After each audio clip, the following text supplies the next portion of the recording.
आपको भी ये बारिश के मौसम में बहुत पसंद है? गरम गरम चाय, पकौड़े और बारिश की ठंडी हवाएं। लेकिन इसी मौसम में सबसे ज्यादा लोग बीमार भी पड़ते हैं। Food poisoning, stomach infection, viral fever, cough, cold, digestion problems बारिश में अचानक क्यों बढ़ जाती हैं? सबसे बड़ी बात, क्या सिर्फ इम्यूनिटी वीक होने की वजह से ऐसा होता है? नहीं, असल रीजन है कि बारिश के मौसम में ह्यूमिडिटी बढ़ने से बैक्टीरिया, फंगस और वायरसेस बहुत तेजी से ग्रो करते हैं। इसीलिए अगर आपने इस सीजन में सही फूड चूज कर लिए तो आप अपने डाइजेशन, इम्यूनिटी और एनर्जी को नेचुरली सपोर्ट कर सकते हैं। आज के वीडियो में मैं आपको बताऊंगी 5 ऐसे फूड्स जो बारिश के लिए साइंटिफिकली और आयुर्वेद दोनों के नजरिए से बहुत बेनिफिशियल माने जाते हैं। और वीडियो के एंड में मैं एक बोनस ड्रिंक भी शेयर करूंगी जो बारिश के मौसम में आपके डाइजेशन सिस्टम को सपोर्ट करेंगे।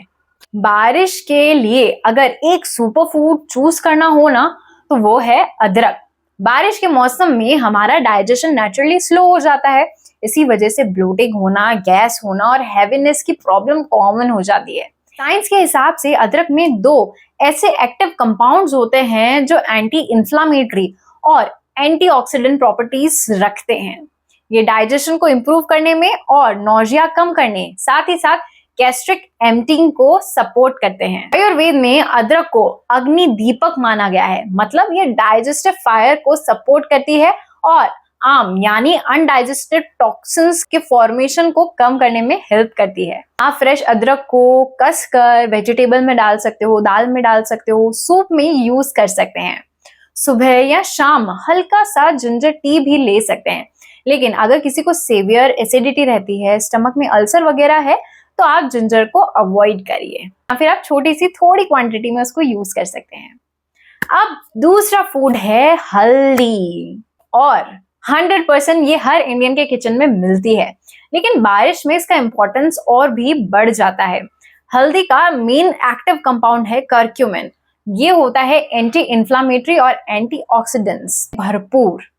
रिसर्च बताती है कि ये बॉडी के इंफ्लामेटरी रिस्पॉन्स को रेगुलेट करने में मदद करता है।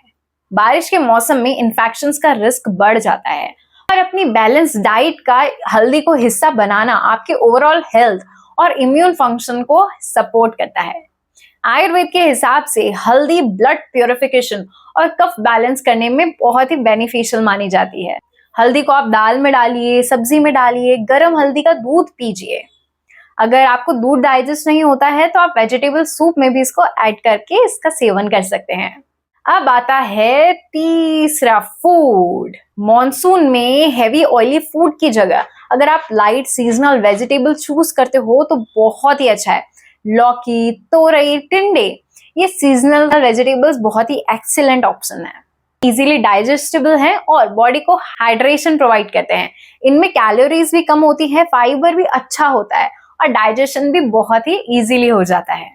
आयुर्वेद के हिसाब से बारिश के मौसम में डाइजेशन वीक हो जाता है, इसीलिए हल्का और फ्रेशली कुक्ड फूड रिकमेंड किया जाता है। एक इम्पॉर्टेंट बात याद रखिएगा, सब्जियां हमेशा अच्छी तरह धोकर और प्रॉपरली कुक कर ही खाइए। रॉ वेजिटेबल्स और अनकुक्ड सैलेड बारिश में कंटामिनेशन का रिस्क बढ़ा देते हैं। चौथा फूड है मूंग दाल। प्रोटीन भी जरूरी है, लेकिन बारिश में हर प्रोटीन इक्वली सुटेबल नहीं होता है। मूंग दाल का आयुर्वेद में सबसे इजीली डाइजेस्टेबल दाल में से एक माना गया है। ये प्रोटीन, फाइबर और इंपॉर्टेंट मिनरल्स प्रोवाइड करती है और डाइजेशन पर भी ज्यादा लोड नहीं देती है। रिसर्च भी बताती है कि मूंग दाल एक न्यूट्रिएंट प्रोटीन सोर्स है जो बैलेंस डाइट का इंपॉर्टेंट हिस्सा है। आप मूंग दाल की खिचड़ी खा सकते हो, सूप खा सकते हो या सिंपल दाल भी बनाकर इसको यूज कर सकते हो। अगर डाइजेशन वीक चल रहा है या वायरल के बाद रिकवरी मोड में हो तो मूंग दाल की खिचड़ी एक कंफर्टिंग और लाइट मील का ऑप्शन है।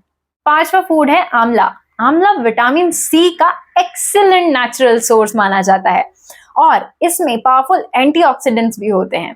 विटामिन सी इम्यून सिस्टम की नॉर्मल फंक्शनिंग में बहुत इंपॉर्टेंट रोल प्ले करता है और सेल्स को ऑक्सीडेटिव स्ट्रेस से प्रोटेक्ट करने में मदद करता है। आयुर्वेद में आंवला को रसायन कहा गया है, यानी ऐसा फूड जो ओवरऑल वेलनेस को सपोर्ट करता है।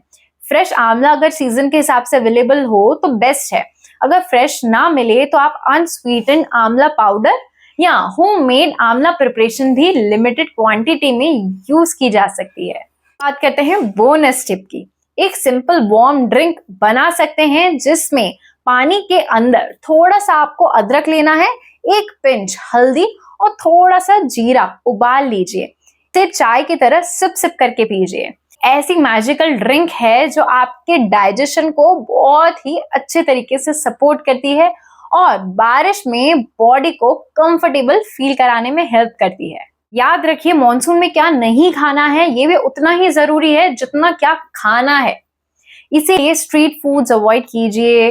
कटेड फ्रूट्स को ज्यादा देर तक मत रखिए। अगर आपने एक फ्रूट काटा है तो उसको जल्दी से जल्दी कंज्यूम कर लीजिए, उसको ज्यादा देर तक मत रखिए।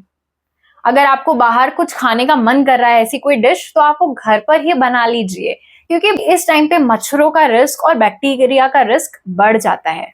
और क्लीन ड्रिंकिंग वाटर यूज कीजिए और हाइजीन का सबसे ज्यादा ध्यान रखिए। छोटी छोटी हैबिट्स ही बारिश के मौसम में आपके हेल्थ को बहुत बड़ा सपोर्ट दे सकती है। तो इस वीडियो को लाइक कर लो, सेव कर लो और उन सबके साथ शेयर करो जो बारिश के मौसम में बाहर जाके बहुत ज्यादा खाते हैं। उनको ये वीडियो भेज के उनको ये 5 बेस्ट फूड्स बताओ जिससे उनको इस बारिश के मौसम में हेल्थ में इंप्रूवमेंट मिल सकता है और हेल्प मिल सकती है। चैनल को सब्सक्राइब करना मत भूलिएगा। हम अगली वीडियो में मिलेंगे। Till then, take care of your health and eat lots of healthy foods. नमस्कार।